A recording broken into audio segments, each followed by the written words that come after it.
Hello and welcome to another special edition of Soccer to the Max. This one is another one of our series that we'll be doing all the way into the World Cup.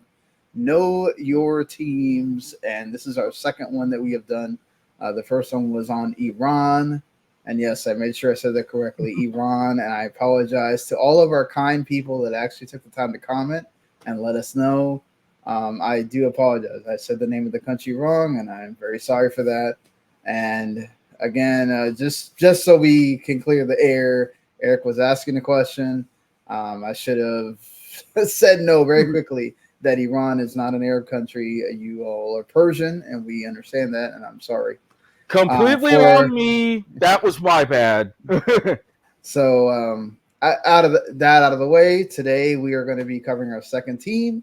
The first one that is out of the CAF region, one of the African teams, Ghana, perhaps one of the most well-known, popular, and most has the most trophies, perhaps out of not the most out of all the African teams, but one of the they've won a lot throughout the years, and of course, it's a team that's being from the United States. We know very well from the past, which we are going to go over their history here again, which we remember many of those games against the United States very dearly, and we'll go over that. We will go over their road to Qatar and how that looked and how that is being perceived.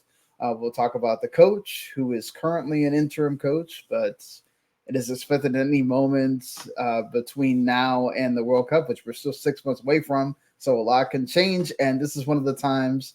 But to finish that, the coach that is now currently with Ghana, it's pretty much expected that at some point he will be named the permanent manager before we get to the World Cup.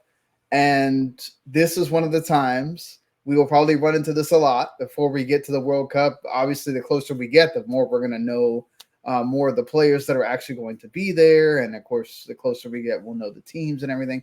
But this is one of the teams that has a lot of changing that perhaps might go on. And we're going to talk about at the end some players that have decided to make a switch already and may make a switch in the future, which would mean that we would have players that we need to talk about. Now, that being said, we will be giving updates for these teams that we do know your teams on in a separate show. If there is like a lot of stuff to talk about that we will, it's worth doing like 30 or 45 minutes on, we'll definitely do an update for all those teams that we had done up to that point. So don't worry. If you're watching this, a month later, and it's your team, whether you're a supporter of Ghana or one of the other teams that are going to be at the World Cup that we'll cover, we will make sure to cover ourselves as much as we can in another video or podcast. That being said, you can go check us out, whether you want to watch us on YouTube. I will say that we do have, pictures and other things that is beneficial for you guys to watch on YouTube if you don't know some of these players. But of course, you can also listen to us on podcasts if that is what works for you. And, maybe you have to go to work or whatever the situation is. It might be better for you in that situation. So that way, that you can either watch it YouTube, you can watch it on our Facebook page, on Twitter, or you can go and listen to it on all the podcast services that are available. Just go look up Soccer to the Max and you'll find us. And we do appreciate everyone that has already subscribed because of the first Know Your Teams that we did. So that being said, let's go on and talk about the Ghana national football team, which, in fact, when they first started, they were still part of the Commonwealth of England, and they were known as the Gold Coast until 1957 when they were given their independence, and from then on were known as the Ghana national soccer football team. So Ghana has a lot of history. Of course, Africa has now it has two different confederation championships, and then of course they can also go to the World Cup, the AFCON, which most people know at this point is the official, basically, like the U.S. the CONCACAF version of the Gold Cup, the Copa America, the Euros, whatever you want to deem that in your vernacular, that is pretty much what that is. There is also the African Nations Championship, which is only for players that play in the leagues for those countries. So, yes, those national teams are represented, but you're only if you say play for the Orlando Pirates or another team that's in that league, then you can represent your country. If you play abroad, as many of these players do for Ghana, unfortunately, you cannot represent Ghana in that championship. So, but that's actually a smart thing. And I think actually more countries should adopt that, Eric, of like giving another avenue to have your league players be able to play in big national team competitions is such a like genius thing of wow, this gets some competitive games that matter aside from just in their leagues. I completely agree. And that here in the United States, we kind of see that strategy with different tournaments of our own. Most of the time, when it comes to the Nations League, we have our best players who are playing abroad in Europe. But a lot of times, especially in recent years, when it comes to the Gold Cup, we usually try to go for mostly an MLS based squad unless we can get our top tier European based players available. So, for countries to have that extra domestic avenue, especially when you can alternate it in years based on different qualifying, I think that would be fantastic. Yeah, certainly. And the way that they have done this is recently the AFCON has moved over to the Mm-hmm. odd number years. And so the Nations Championship takes place in the even number years. Uh, right now, they've actually will start seeing the AFCON be in the summer, which was intention. They wanted that to be moved sooner than that, but due to other things that have happened, and including COVID, that was still taking place in the January-February kind of window. Right. Which right now that's where the Nations Championship takes place in that January-February window in the even years. That was also so that you didn't have AFCON and then the World Cup happens in the summer as well. So either way, without all of that pleasantries there discussing that kind of thing, let's go into what their actual history is. Now, the World Cup, they actually didn't appear until 2006, and we'll get into what they have actually done at those World Cups in a little bit. But Ghana has great representation at the African Cup of Nations. They have won it 4 times: 1963, 65, 1978, and 1982, and they've been runners-up several times as well, including 68 and 70. So they were extremely dominant during the 60s as far as in the African Cup of Nations. And they're perhaps the oldest national team in Africa also. If you include those years as being part of the British Crown Colony, the Ghana national football team was established in 1920. So talk about being able to flourish as soon as you become your own country. They were able to do that and do that in style. Now, looking at the World Cup, and this is where we will be talking about how this is how we've personally seen Ghana grow throughout those World Cups, because the U.S. had quite a bit of a rivalry throughout 3 different World Cups with Ghana, and as Eric had to go do something here, so I'm just gonna go through this here, starting with the 2006 Ghana trip in the World Cup. So coming into it, this is I see this parallel a lot with actually the 2022 Ghana. You have the 2004 AFCON, they didn't qualify. 2006 AFCON, they were third in their group and didn't qualify. They stayed in the group stage. They actually qualified first out of the least competitive group with 21 points over DR Congo and South Africa to make the World Cup. And then they lost to Italy 2-0. It was deemed as the group of death at the time.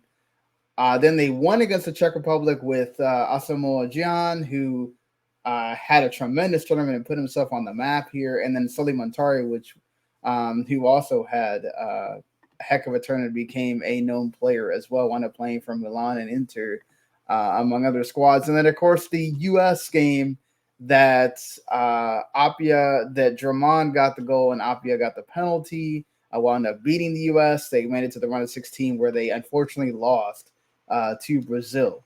So that's their first trip in the World Cup, which, that being said, your first trip in the World Cup and you actually make it through to the round of 16, that's an accomplishment right there. So going into 2010 with some of that core players being years older and having more experience, and then you're adding in even better players like an Andre Ayew, who's the captain of Ghana right now, or sort of a vice captain with Thomas Partey. He had a great role to play in this World Cup, but it was still very much about Asamoah Gyan as well. And he has a part to play, unfortunately, in the good things and bad things of what happens to Ghana in this 2010 World Cup. So coming into it, they were actually unbeaten all of qualifying. And they were the first African team to qualify out of the 2010 World Cup there, or to the 2010 World Cup by beating Egypt in a two-legged playoff 7-3. They were also runners-up in the first African Nations Championship in 2009. So they had a lot going for them coming into this World Cup. So a lot more was expected out of Ghana in this 2010 World Cup. They beat Serbia 1-0 off a Asamoah Gyan penalty. Then they drew with Australia again, thanks to an Asamoah Gyan penalty. You see the pattern here. They lost to Germany 1-0, and they went through on goal difference to the round of 16, where they beat the United States again. And Asamoah Gyan was actually able to score in the 93rd minute of extra time. That was the goal that stood and got them the win. And then, of course, in the quarterfinals, the most famous game that now lives in infamy when it comes to Uruguay and Ghana, and of course, those two facing off in their group for this World Cup is such a tremendous talk about, like, going through that again, right? Of seeing Luis Suarez put that hand up and block that shot, and then have John miss the penalty, which would have put them through, because that was it. Extra time was over. Last kick of the match. Exactly. And then you end up going out on penalties. So awfully unfortunate for Ghana. They should have been the first African team to make it to the semifinals. Without a doubt, they should have been, and they would have totally earned it. But unfortunately, they didn't. And Eric, I mean, but that is particularly Ghana's best showing. Mm-hmm. And for something like that, even in that very match, you credit the resolve. They were still hungry and fighting for it. What did Gyan do after missing that penalty in the 120th minute? Step up and took the first one of the shootout. Unfortunately, with the chaos that is the penalties, it didn't necessarily work out. But at the same time, that is either way a very indelible memory in the history of the Black Stars. Yeah, certainly. I mean, unfortunately, you hit 3 out of your 4 penalties, and the one that you miss ends up being the most important. Is sometimes that's how football works. It's a very sometimes sad. What can happen? You think you're riding high, and then it can crush you in one moment. But thankfully, Ghana continued with their run of great form coming into these World Cups. They were actually they didn't the African Nations Championship. They were runners up, losing to Libya on penalties. They placed 4th in both the 2012 and 2013 AFCON.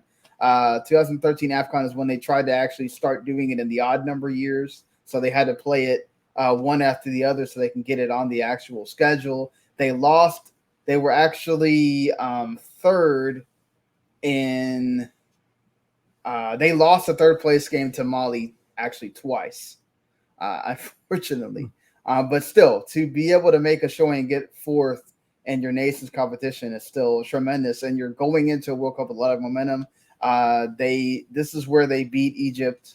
Sorry, I made a mistake on the first part. This is where they beat Egypt over the two legs to qualify for the 2014 World Cup. And somehow history was not able to repeat itself 3 times for Ghana, as they lost to the United States. They actually drew with Germany. They're the only team to not lose to Germany in that entire World Cup.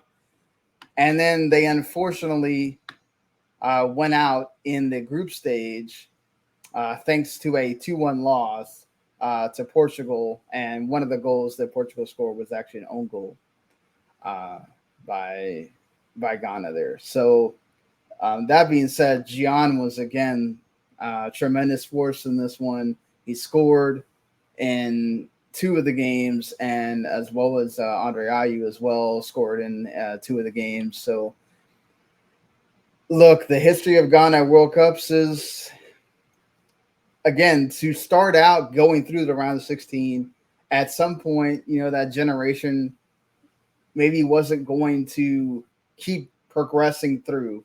But to have your big moment in 2010, unfortunately 2014, they didn't get through what was a very difficult group with the U.S., Germany, and Portugal. And they at least were able to carry that over into the 2015 AFCON. And they were runners-up in that AFCON. They lost to Ivory Coast on penalties 9-8, which is crazy, 9-8 on penalties. Then you go into 2017 AFCON, they're 4th. However, they did not qualify, much like the U.S., did not qualify for the World Cup in 2018. So that is where they stood coming into this 2022 World Cup. They had not made it. So they had finished 3rd in their group behind Egypt and Uganda, and Egypt went to that World Cup, as we remember. So that being said, Eric, we're going into the 2022 World Cup. It very much looks like, there's a rebuild going on with a change of the guard of players. You still have an Andre Ayew and Jordan Ayew as kind of your older leaders, but, Asamoah Gyan is not there. You're having to basically restart. And they tried to bring back an old favorite in Milan Rejovic to kind of jumpstart that. And for the most part, it kind of worked. Unfortunately, what was really the 2022 AFCON kind of is where you saw the bottom kind of fell out a little bit. The 2019 AFCON, which was the first one to feature the 24 teams, they lost to Tunisia on penalties. And then the 2022 AFCON, I guess what you could really call it, they actually probably would have gone through. Unfortunately, Andre Ayew got sent off very early in the match. And they were down 1-0 already. And then they actually went down 2-0. And it's tremendous that they were able to come back and tie it 2-2. But then the 84th minute, Carmeros put in a goal that was unfortunately the one that knocked them out, and they did not make it past the group stage. So coming into qualifying, that's where they were at. They did, win their group. They barely, though, edged out South Africa. They were tied on points. They won by goals scored, even though they did beat South Africa 1-0 in their final game. And then the huge one, which was Nigeria, Thomas Partey scored the goal, and they win on the away goals rule, which you see why so many competitions now have decided to remove that. Because if you're in Nigeria, you kind of feel like, man, that hurts a little bit to lose on an away goals rule and not go, as we saw with Senegal and Egypt again, to go to extra time and go to penalties or something like that. To lose on an away goals, is not necessarily like the way you want to lose. But either way, Ghana is in the World Cup. They made it into the World Cup, and that's what matters. At the end of the day, it doesn't matter how you qualify; it's what you do afterwards. And so, like when you look at that qualifying, it's qualifying everywhere around the world is tight. It's not usually never a breeze unless you're certain teams and you kind of get lucky in a certain group. But I mean, how like before we just kind of looking at this, Eric, like before we had even really gone down the rabbit hole of researching and everything, what did you think when you saw this? I thought it was a little bit of a surprise because of how down they'd been really since that peak in 2010. You could kind of see, as you had mentioned, with their big generation fading, it's like, okay, they could have an outside chance, but you saw some of the other big, African giants like Nigeria, and I'm thinking, all right, time for the Super Eagles to come right on back, go to the World Cup and see what they can do. But Ghana in a little bit of a shock at the right time. I mean, you could say with a little bit the unique quirks to African World Cup qualifying, where it's a bit more knockout heavy early and then at the end. If you can just get the right group in what is essentially the semifinal round, you could go ahead and make some noise. And that's where Ghana took their most advantage. Yeah, certainly. I think for the most part, um, they kind of, we've seen this before though, right? We've Mm-mm. seen teams get shellacked because they made it through on the playoff. And what do? They go and make an impressive showing in the World Cup. So again, it doesn't necessarily matter how you get there. It's what you do in that between time to prepare yourself. Do you get the best team that you possibly can? And it feels like that's really what Ghana is trying to do here. They are trying to capitalize on all of this. And I think that's kudos to Ghana, quite honestly, of Of course. understanding that and saying, okay, how do we improve that? And if you look at their preparation, which unfortunately for them, don't know how that's going to work. Madagascar is currently asking to see if they can have one their games that they're playing for the 2023 AFCON qualifiers moved because of their players are possibly not going to be ready. They might have like a day or two to have like gotten into where they're going to play the games. And for them, it's like almost unfair to those players to basically have gone to wherever they're playing with their club to then come in for the national team. So they're trying to get that move. So it's possible that first qualifying game, which would be their first, I guess, preparation game, may not happen. They still have the game against Angola, which is, the other team in their group, probably the most known team in their group. They're actually the only nation out of the three, and the other one being the Central African Republic, that's made the World Cup. They made it in 2006, and they obviously have appearances in the African Cup of Nations as well. So you would think that they're going to qualify out of that group, but let's see what happens. But so you have Angola that you're going to play, and then they're going to play in the Kirin Cup, which is traditionally something that Japan has held since the 80s. At times, it's been turned into a challenge cup, right, Eric? Where Mm-hmm. it just turns into a bunch of friendlies for Japan, but it's a weird kind of tournament, right? They have like club teams that played it first, and then they've turned it into a national team thing. So it's Japan, which I guess would be the representation. It's good for Ghana because they kind of get a look at what you could possibly see with South Korea a little bit. Tunisia, which is another African team they're familiar with, and then you get Chile. But obviously, Chile has to beat Tunisia in order for them to play Chile because it's like basically whoever wins goes into the final, whoever loses goes in the third place game. So still, it's a good preparation, I would say, to have friendlies that kind of matter a little bit. Yeah, you get sort of like a knockout style preparation, as you mentioned, with the format of the tournament and coming off of especially two leg series and with that very good levels of competition. It'll be a great test to see not just where they are, but what changes really need to be made from the end of qualifying in between ahead of November, because doing a lot of the research, it's, shall we say, interesting with Yeah, how they operate and how they function. certainly. But at least they're games that should be competitive, and you can Of say, course. okay, we're learning something from these teams, and two of them are World Cup teams. Mm-hmm. So that's a good thing as well. You're getting that preparation for the World Cup.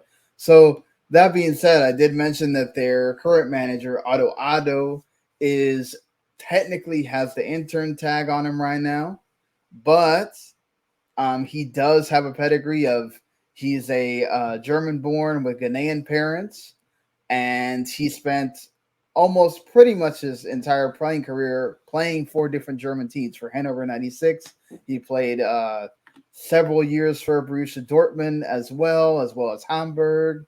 And he was also a head scout for Ghana during the 2014 World Cup and 15 AFCON. So, he was a coach while Jurgen Klopp was there for Dortmund. So he does have, he doesn't have, this would be his first head coaching job, right? But he at least has that good pedigree of being in Germany and learning from great coaches, and also getting to work with great talent in Germany as well, and then getting to Mm-hmm. bring that over to Ghana. And like I mentioned, he had a pretty decent playing career for Hanover. He made 97 appearances, 20 goals.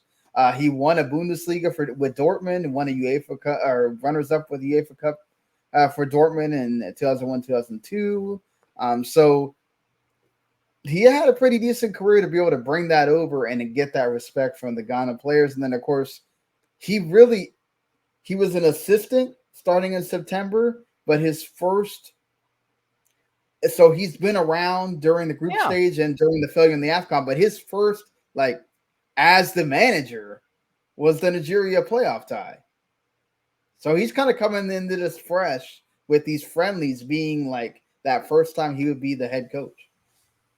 Yeah, and with how they won and how they made it through that tie, it's actually good for having basically a baptism by fire, because it's like, okay, what am I working with? What do I know that I can execute, formation strategy, etc. And now you can kind of go ahead and lay your pieces on top of that, especially with potential for certain players to come in. There's been a lot swirling around how you have to do, what areas you have to shore up. So in a way, it's a bit of a blessing. Yeah, certainly.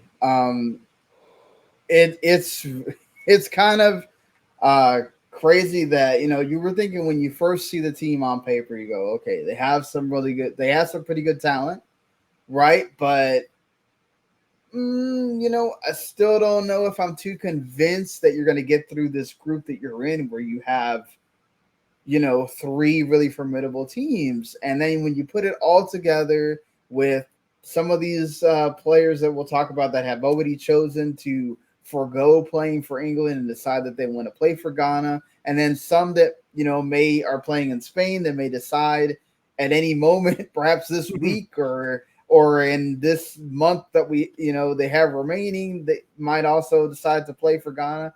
It would be almost an interesting thing if Otto winds up having like an embarrassment of riches all of a sudden, where it's like, wait a minute, I've got like 5 games, potentially only 4, where I've got to figure out who the heck am I playing, right? Yeah. I mean, you are going to have to rotate that squad because it's 3 games in a short amount of time with the World Cup, but still, like, to know, okay, do I count on the guys that got me here, or that got the team here, or do I start going for that known talent and being like, well, do I put just the best talent on the pitch? And that's a hard decision to make. A very hard decision to make in such a short amount of time, because it's just, you would want these extra matches to see who everybody gels with, how they get together, what advantages that you can really take going into that first World Cup game. So This is ultimately a very tough test for Otto, but no way to learn exactly your medal than to say, all right, I've got to come up clutch at the World Cup. Let's just do it. Exactly. That's what he's got to do if he either wants to remain in the job or just to have what's going to happen with Ghana itself.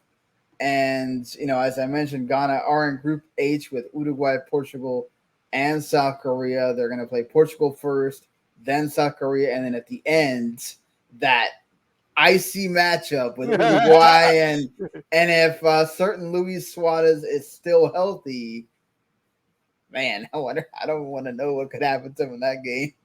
One of the most hated footballers in the entire nation of Ghana, and he'll be back. Exactly. So let's actually start looking at some of the players that are more notable for the squad. Look, I'm going to state this very bluntly. This is not meant to be we're trying to guess their starting 11. We're just kind of giving you here's kind of the notable players that you should get to know or perhaps find out more about, or more maybe that you know about, but just kind of what they've been doing. Maybe some kind of diamond in the rough players that maybe haven't played a lot, but by the time we get to the World Cup again 6 months, you might see more of them. And then, of course, we're going to talk about all these kind of maybe guys at the end here. So first, the captain, the guy with the most experience, Andre Ayew, who, he played a 2010 World Cup, played a 2022 World Cup, has played in so many of the AFCONs. In the most recent one as well, he scored the goal against Gabon.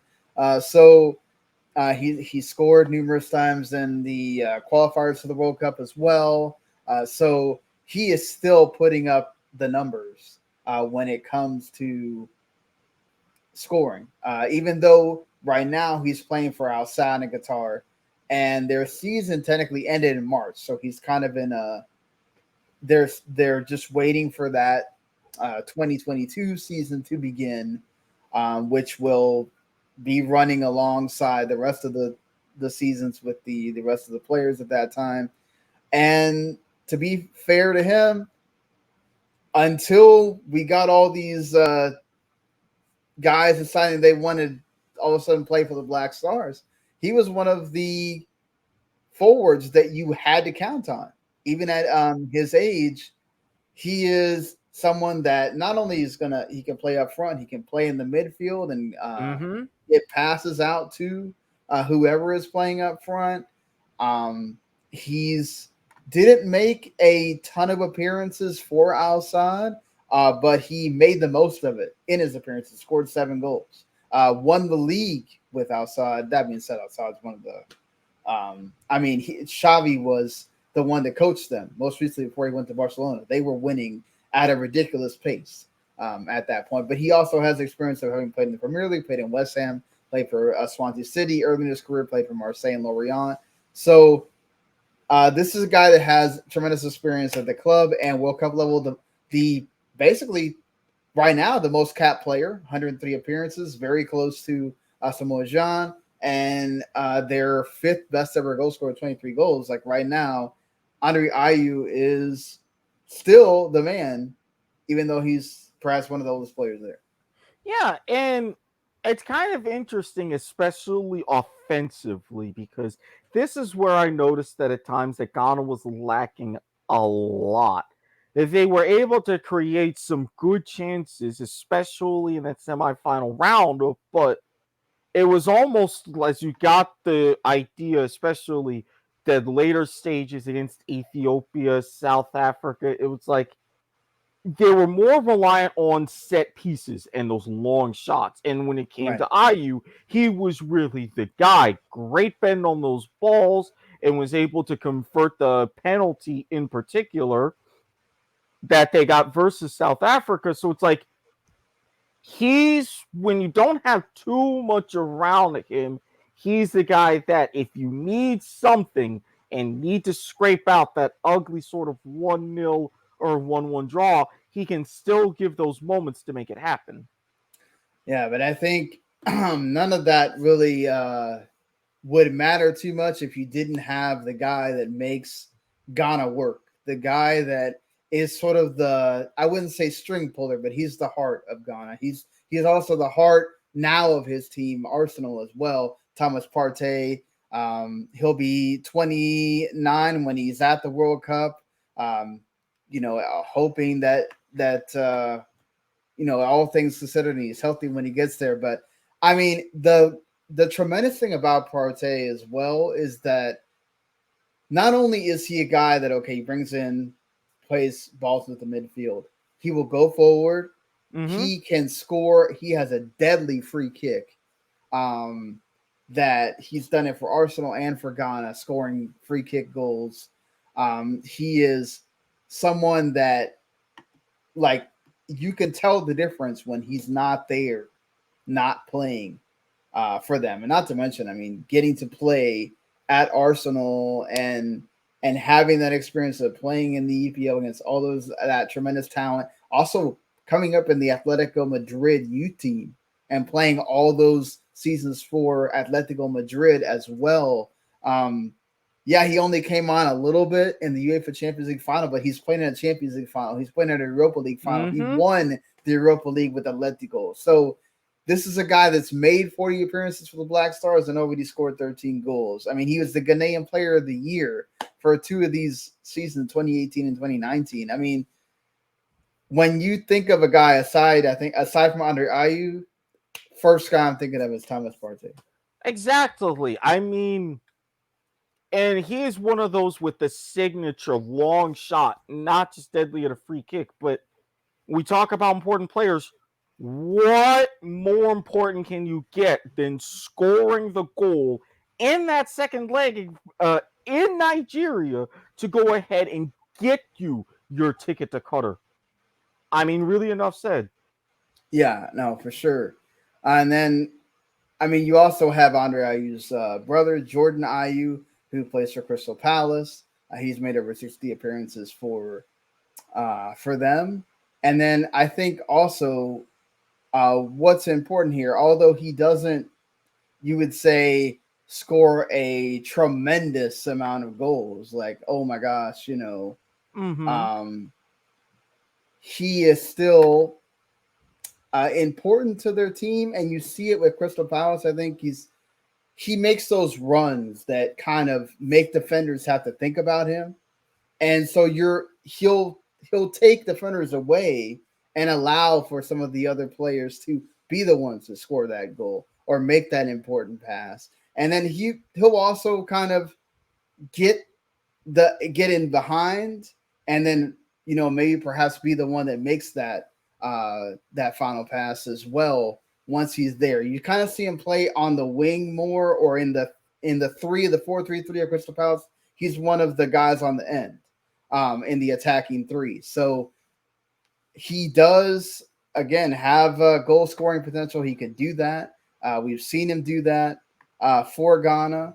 He's in the top 10 all time with 18 goals, and he has earned 77 caps for Ghana. So he's another guy that you can rely on him if need be. Mm-hmm. But thankfully, as we're going to talk about, he won't be doing it all himself, because he does have younger strikers that now Otto can choose from.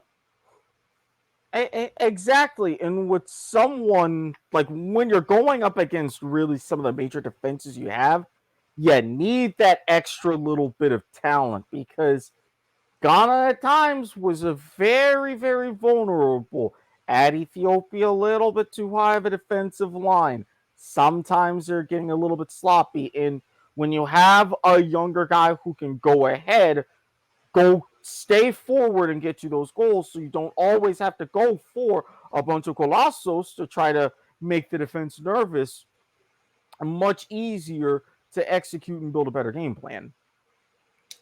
Yeah, certainly. Before we talk about, I guess, some of the younger players, let's go backwards a little bit and this is their goalkeeper, right? Joe Wolocott, who right now plays for Swindon Town. He's hasn't played. He hasn't made a ton of appearances for Ghana, but he's made crucial appearances for Ghana. He's made in the qualifiers, in the AFCON. He has been a kind of sharing time, and he made some terrific saves in the Nigeria game to keep them in it, in both of them. So he kind of earned his way by playing. And again, he may not have this, as we'll see as we've seen with some of the other players. He may not have this big club that he plays for or known club that he plays for, but as far as the goalkeeper that it seems like Otto trusts the most, it seems to be Wolocott right now. Oh yeah, you were very reliable hands, as you mentioned, against Nigeria. Very clutch saves. They were never really to the point, thankfully, to where they were getting blown out. And that, when you have your number one settled, major relief. Yeah, I mean, I do think we need to mention Richard Offulti, who has been playing for the Orlando Pirates, and he has played a few times as well for Ghana already, making 19 appearances and playing in some of the big games as well. So, some, looking at the way some Ghanaians feel. They feel like a 40 should be the keeper. Similar to what we experienced, covering Iran, the difference between Abed Sadeh and Bevrand, it's like depending on who you talk to, it's who they want as the goalkeeper. So it is kind of good sometimes that you have these warm-up games that you still get to play to figure out and make those decisions. Right. A little bit there.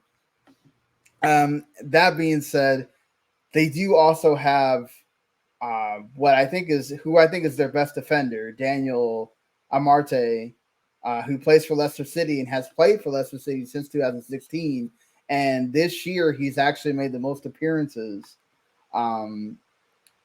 for the club that he has in his entire career. So it helps him a lot that at 27, he's making the most of it right now in the Premier League, playing for Leicester.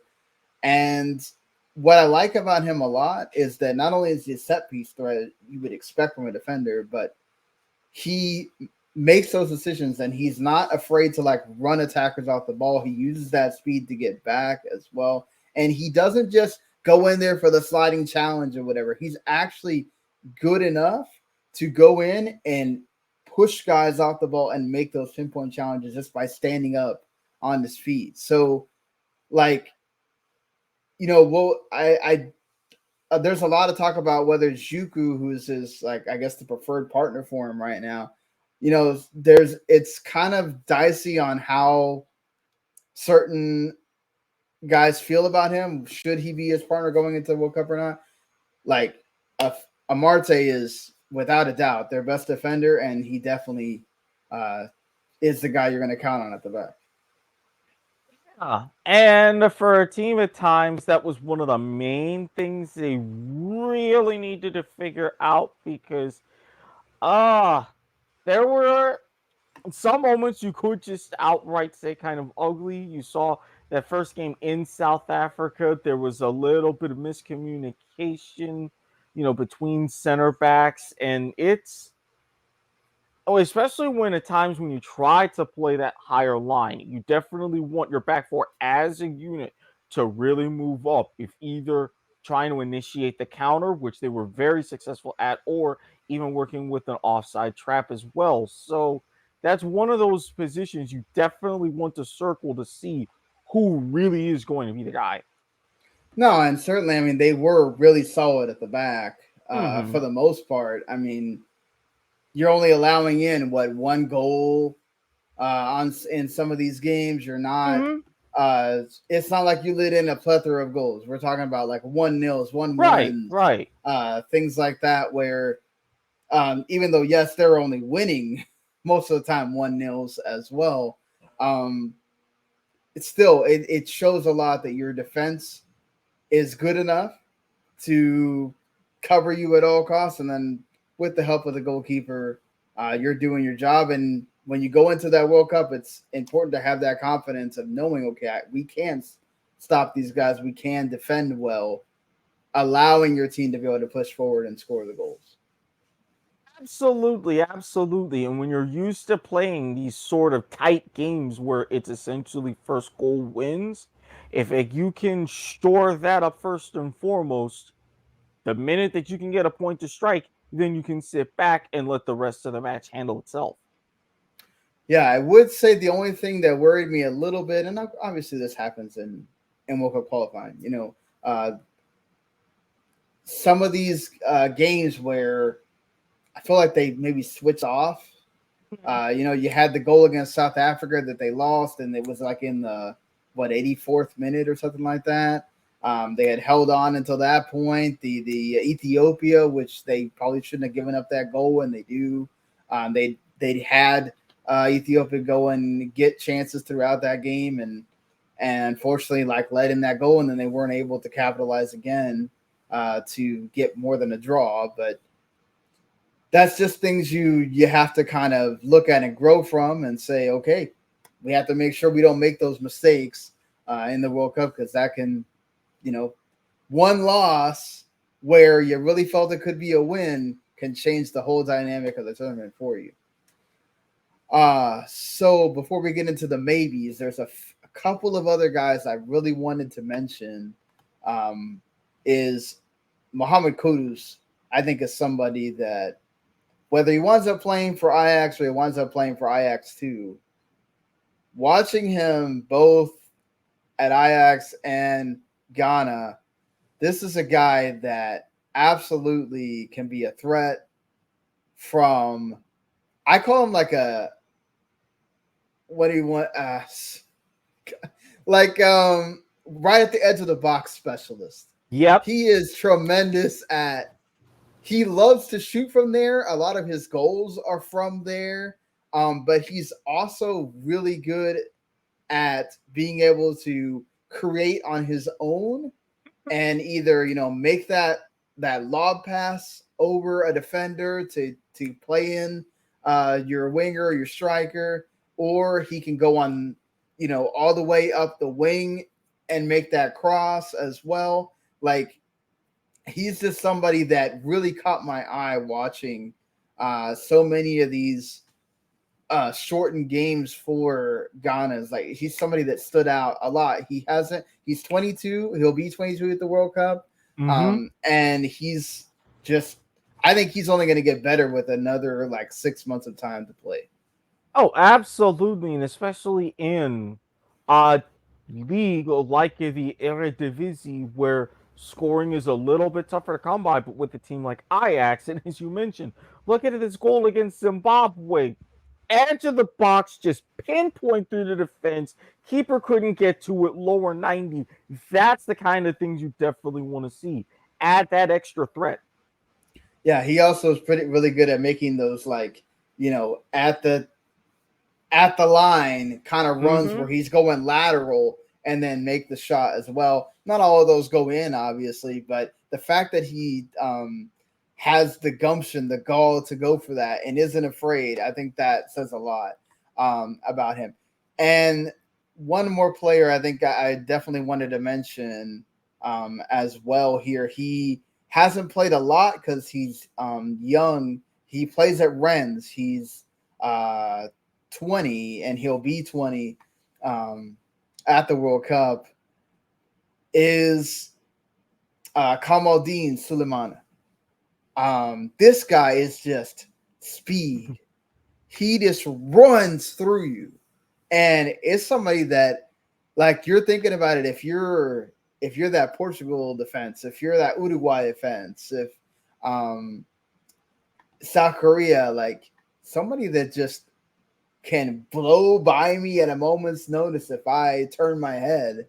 That's somebody that I'm worried about. I'm worried about him for sure. And like I said, and seeing what he's done at Rennes, I mean, some of the movements that he makes, like this quick move, either from going down the line and making the cross, or just going straight through the middle and making a movement, is just scaring the crap out of a defense. I mean, that's all you need sometimes. That can make that defense have to move towards you, and you're able to make that pass to an open offensive player, and right there, that's a huge moment for your team. It can lead to a goal. Yeah, and not just the speed and blowing by to where that would open up opportunities in a long ball. When you've got established possession, he just sneaks around and had like a great near post move in the first match, at Zimbabwe, and it's like, all right, there's a little bit something extra that could be going on here, and he's really that guy. Yeah, no, for sure. And again, I think this is somebody watch out. Could he possibly make a move in the summer? I think there's been talk about Kudus as well, especially with Ten Hag leaving. Will he make a move? So that's the thing with all these players as well. You still have a whole transfer window to go with what happens. Do we see some of these players move to a better club or a club where they get more playing time as well? So let's get into this, I guess. The ever-changing, ever-flowing, possibly adding players to Ghana here. So 2 players that have played for England at the youth levels, under 21s, Callum Hudson-Odoi, who plays for Chelsea, and Eddie Nketiah, who plays for Arsenal and has been banging in the goals lately as we're recording this, and has been playing because Lacazette either gets injured or he's just not been in form, and Arteta's going with the hot hand right now to try to get into that 4th spot. And Nketiah, for me, has been – I'm sitting here watching him scoring these goals, the way he plays, I'm going, what the hell? What has Arteta been doing all this time? Like, that dude is there. It's gold in your hands, and you're not using him, and he has every right to feel, you know what? Forget this. I'm not going with any kind of extension here. I'm going and trying to make me some money on a free transfer in the summer, and he ever should be. And I think this is going to be a huge boon for Ghana. And if we're going to see him, if we see him in these warm-up games or not, I think this is somebody that can really change Ghana's fortunes. Absolutely. As you mentioned, a man who has always found the ball and has a nose for goal. And a lot of times, as you say, take the pressure a little bit off IU. Some of those up front, adding that extra scoring threat, and especially someone else, a little bit of depth on the wing, put yourself in better positions, centering passes, close down those moments in the attacking third. Oh, that would just be ideal for the Black Stars if he's like, yeah, I'm gonna go do this. Use that as a shop window. Yeah, certainly. And I think it's gonna really just bring another level to what Ghana have that versatility. So I think this is just such a huge win for Ghana getting Nketiah, who again he's been scoring the goals this season where he's been able to play. He makes 5 appearances in the League Cup and scores 5 goals. He's already scored 4 goals in the little bit amount of time that he's played in the league this year. So that, I just think that that's important to see, and we'll see how he plays for Ghana when that time comes. Callum Hudson-Odoi is kind of sort of the opposite end of the spectrum. Mm-hmm. There was a time where he was really preferred by Thomas Tuchel, and this season it just really hasn't been it for him. He's had a lot of competition for those places, and it suffered. I mean, he's made 28 appearances, but it feels like you don't see him a whole lot. Only 15 of those are in the league. And with what you're also behind Reece James. I mean, you got Loftus-Cheek. They have so much talent there that it's hard to to get him a moment, but they wouldn't sell him either. So Bayern Munich, I think, came in for him at one point, and they wouldn't sell him. So that says a lot. Obviously, Tuchel likes him, but the other thing that isn't really helpful for Ghana is that he played in, I think, warm-up games before the Euros for England. So technically, even those weren't official games, so he doesn't. And also, I think you can play 3 games before you turn the age of 21 now. So he counts into that. So because of that, he can't actually play until the World Cup, Eric. Right, So because he's he hit can that. only That's number train. on the button. Yeah, 3 games exactly. So it's like, how much, if you could get him training yeah, with the squad, as you mentioned, getting him in there, but knowing he's going to be in a very similar situation like he already is with Chelsea, not going to have those minutes available to him. yeah. How is that going to work for him necessarily mentally? If you can convince him, hey, you are well enough, we'll get you like that first match or that second match. That's a heavy, heavy ask, all things considered.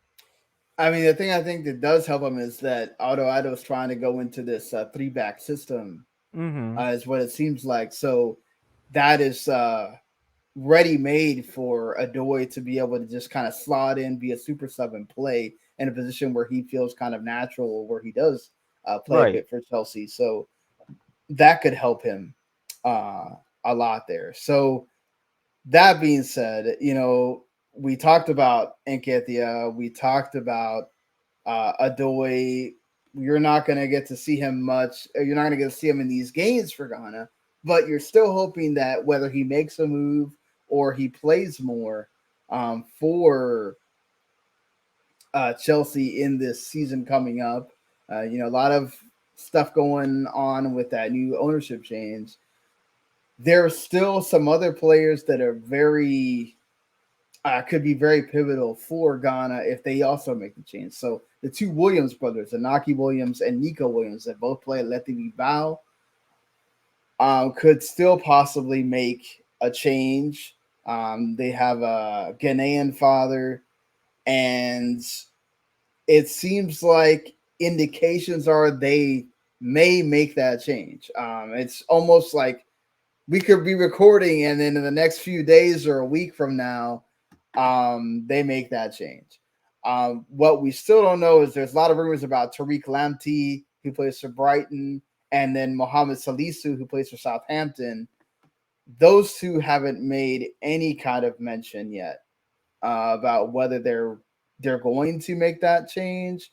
There's been talk about Salisu talking with the GFA himself, but those are kind of speculative. We don't know. Right.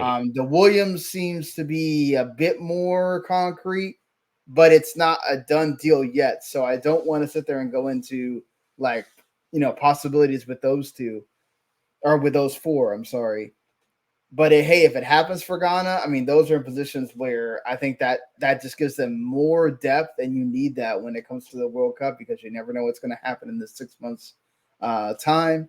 So right now, based on what we know, what is your best case, worst case scenario for Ghana when it comes to getting out of Group H and beyond?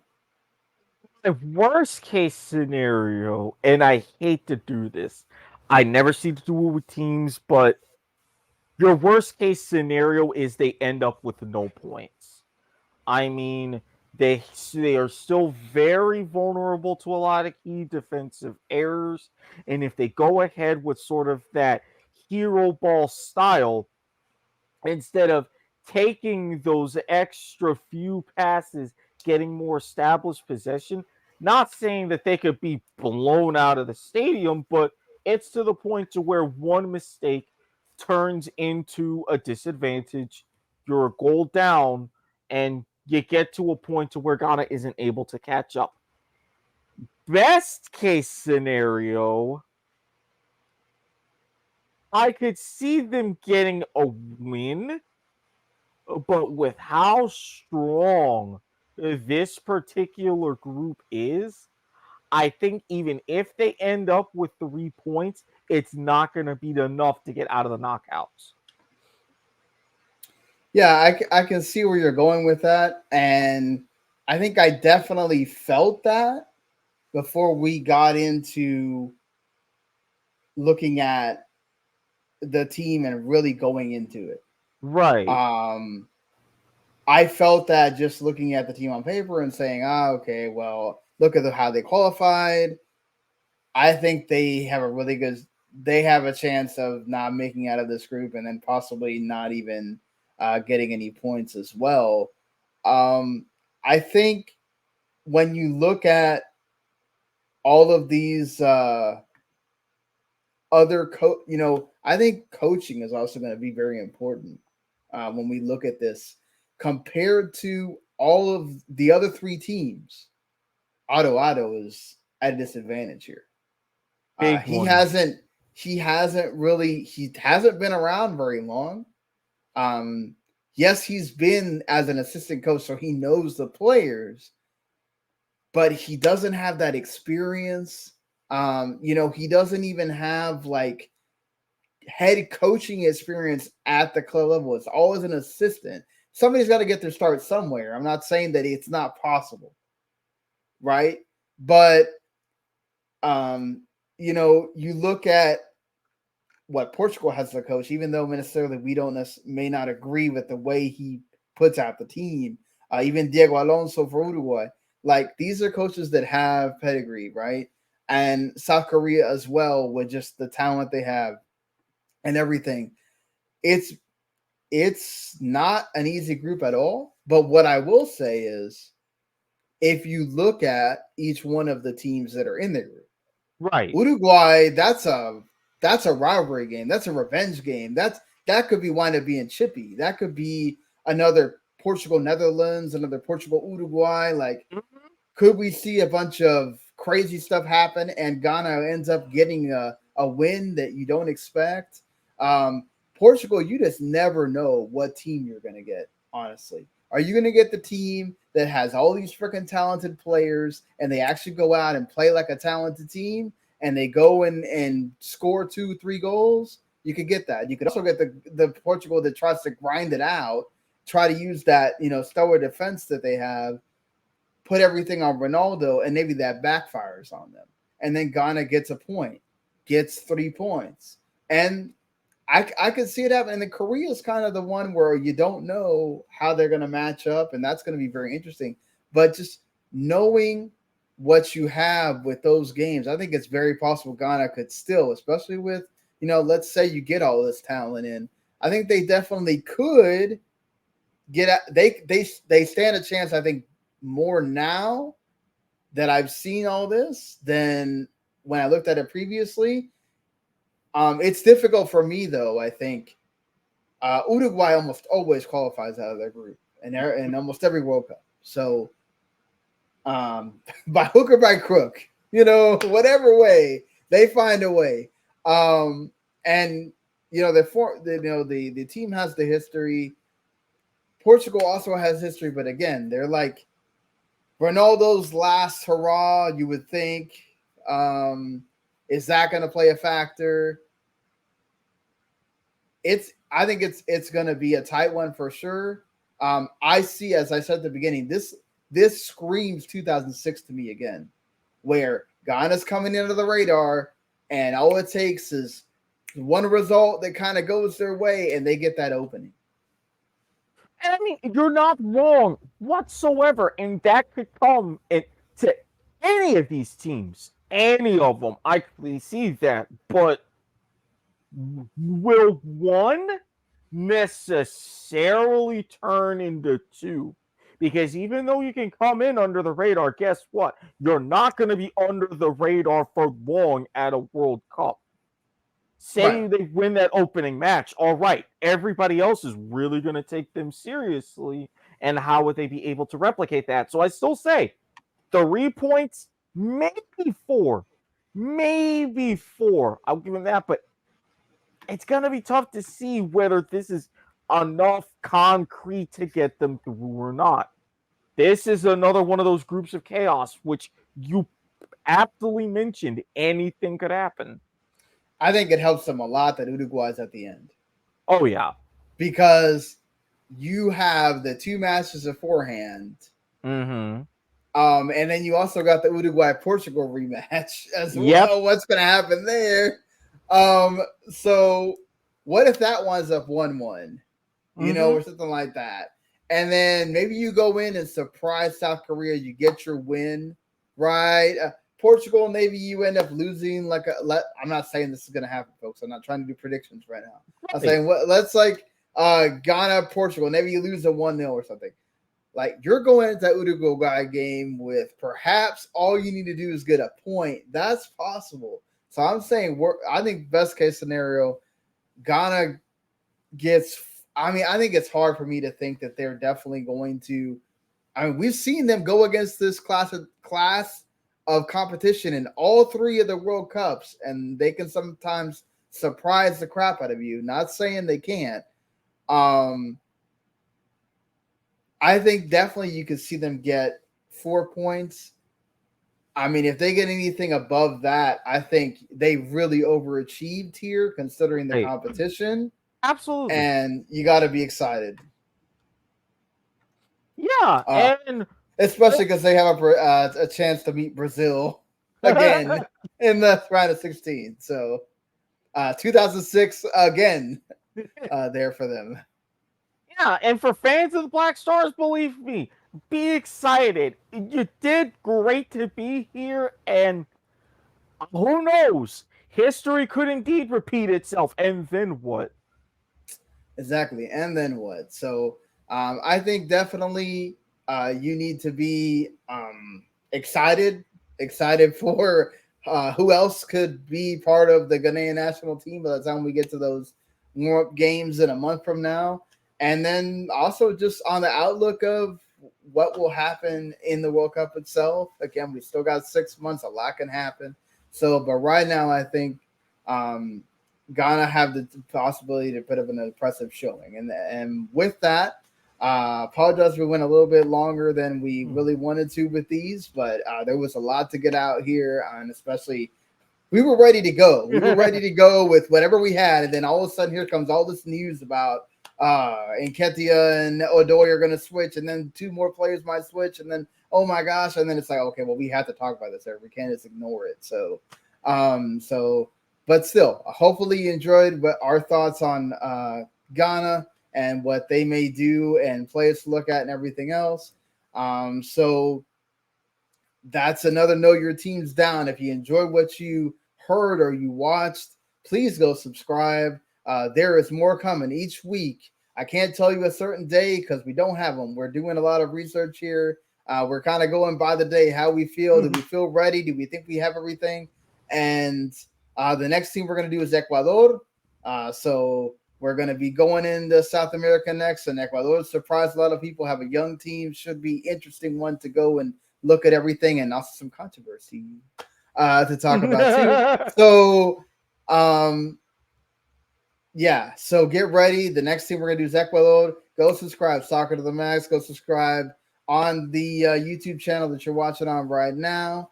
Please leave us a comment. Let us know how we thought we covered the Black Stars. Whether you're negative or positive, we do appreciate that. We try our best here. And if we messed up on something or you have some tidbits to give us about the team, let us know. Let us know. Reach out to us on Twitter at WTimSean, at Sportshead. And until then, guys, get ready. American Wine Podcast is coming, and we'll see you later. Peace.